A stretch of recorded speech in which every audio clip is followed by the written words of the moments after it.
Hello there, welcome to NTV English News Bulletin. I am Bhavana Casey. In the beginning, we have the headlines.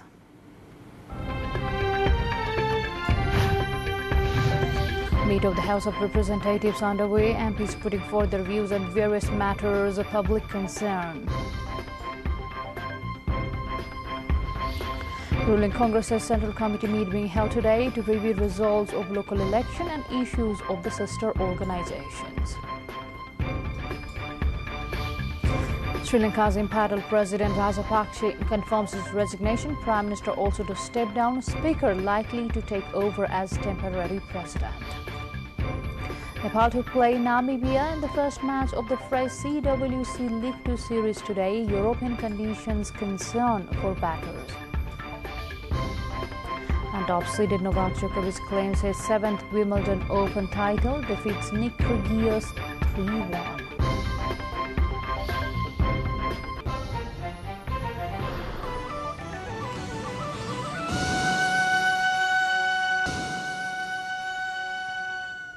Welcome back. You are with NTV English News Bulletin. Now we have the news in details.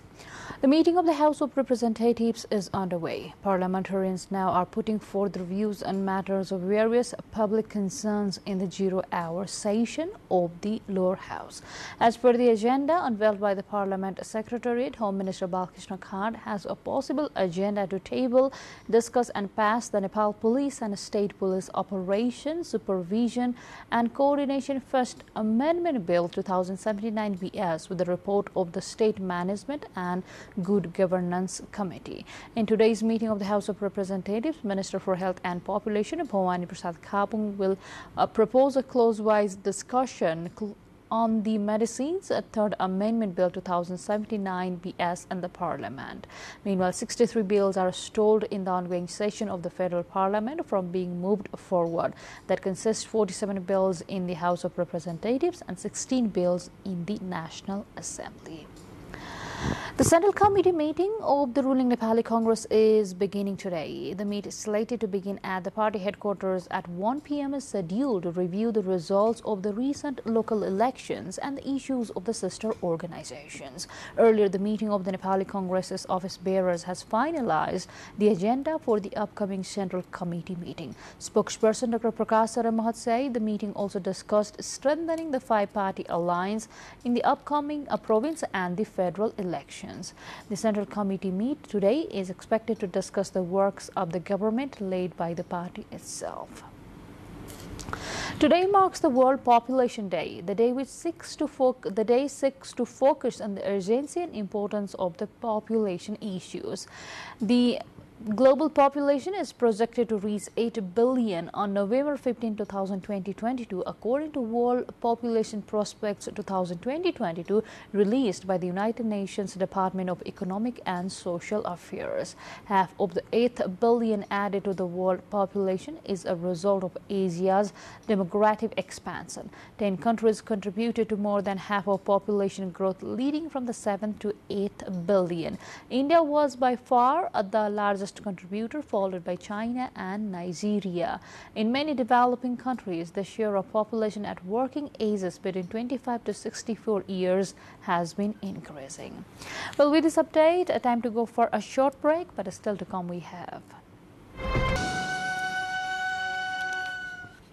Welcome back. You are with the NTV English News Bulletin. Now to the updates from the international front.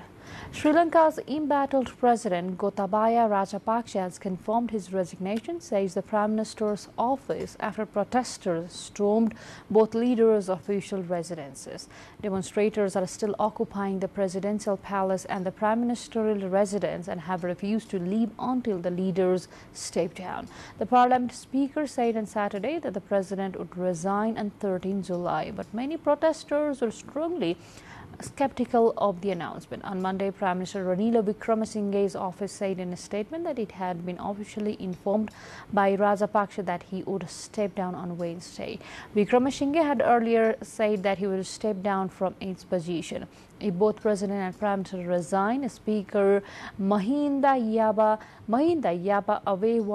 Abeyewardene will take over as temporary president according to the Constitution. Japan went to the polls on Sunday in shadow of the assassination of former Prime Minister Shinzo Abe was gunned down while making a campaign speech. Prime Minister Fumio Kishida led a minute's silence for Abe at the headquarters of the governing Liberal Democratic Party and before announcing winning candidates.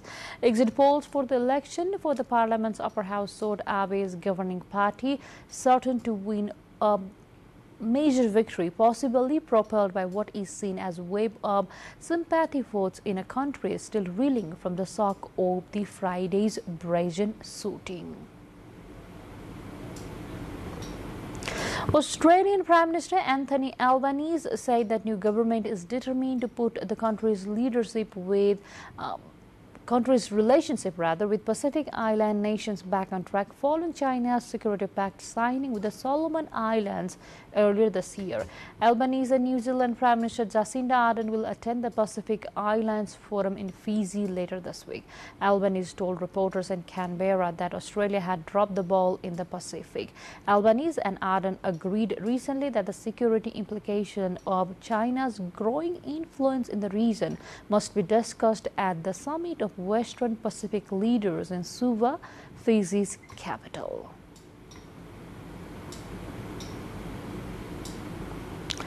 More updates lined up on the other side, but before that, let's have what we have coming up next. Welcome back. Now to more updates from the international front. A growing wildfire in California is threatening the largest grove of giant sequoias in Yosemite National Park. The Washburn fire has doubled in size over the past 24 hours, and it is now estimated to have burned 1,591 acres. Firefighters are still working in difficult terrain to protect some of the largest and oldest redwood trees in the world. The blaze, which started on 7 July, threatens at least 500 giant such trees in the grove, including the famed grizzly giant, which is thought to be around 3,000 years old. SpaceX launched on Sunday a latest batch of Starlink satellites from the Vandenberg Space Force Base in California. The Falcon 9 rocket was set to launch 46 Starlink satellites into low Earth orbit, officials say. As with other SpaceX rockets, the first stage booster supporting the mission detached from the rocket and autonomously landed back on a drone ship named Of Course I Still Love You, stationed in the Pacific Ocean. The booster has been used in launching 3 other Starlink satellites and is hoped to be used for future launches too. More updates lined up on the other side, but before that, let's have what we have coming up next.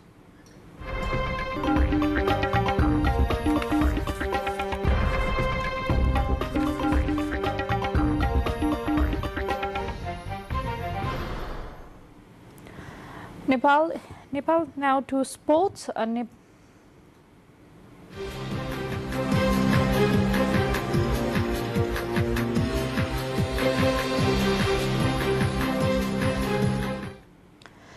Nepal is taking on Namibia in the first match of the ICC CWC League 2 Tri-Nation Series in Scotland today. After having played 2 T20 and 1 50-over match in Canada, Nepali team reached Scotland with ODI status for the next cycle at stake. Nepal at the moment is in the middle of the 36 ODI cycle with 16 matches played so far and sitting at the 5th position. Nepal must finish within the top 4 in the 7-team tournament to retain its ODI status for the next cycle that starts after the 2023 World Cup. Novak Djokovic rose to the big occasion and beat the mercurial Nick Kyrgios 4-6, 6-3, 6-4 to claim a 4th consecutive Wimbledon title and his 7th overall. The top seeded now has won 21 Grand Slams, just one behind Rafael Nadal's 22 for the most in the history of the men's tennis.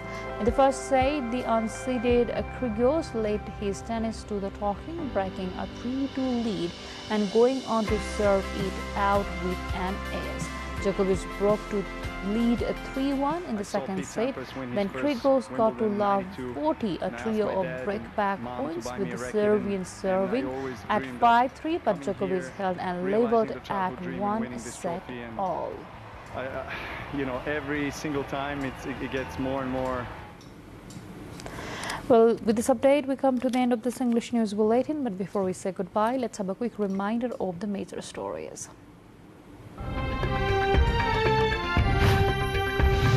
Meeting of House of Representatives underway, and MPs putting forward their views on various matters of public concerns.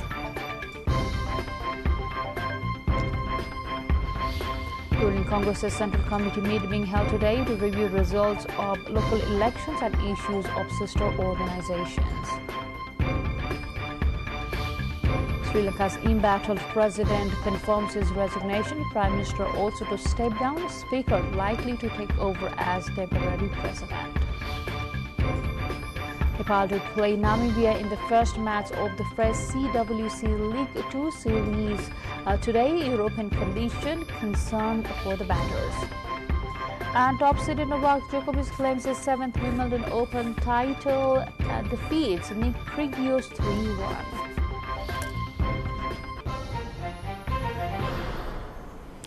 That's all we have in this edition of English News Bulletin. We shall see you again with next round of English Bulletin at 6 in the evening. Till then, have a great time ahead and stay tuned with us. Namaste.